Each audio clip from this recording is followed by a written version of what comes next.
দেখে কি মনে হচ্ছে? এটা জ্যাম লেগেছে? না, এটা হচ্ছে তেল নেবার জন্য অপেক্ষারত গাড়ির সিরিয়াল।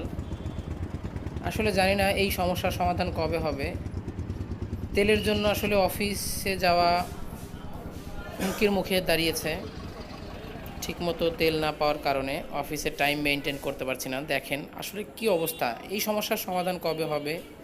প্রশাসনের উচিত বা আমাদের দেশের সরকারের উচিত দ্রুত এটার সমাধানের খুঁজে বের করা। ধন্যবাদ। দেখে কি মনে হচ্ছে? এটা জ্যাম লেগেছে?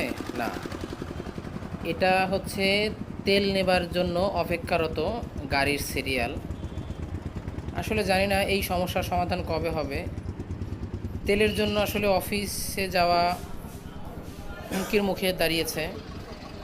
ঠিকমতো তেল না পাওয়ার কারণে অফিসের টাইম মেনটেন করতে পারছি না। দেখেন আসলে কি অবস্থা। এই সমস্যার সমাধান কবে হবে?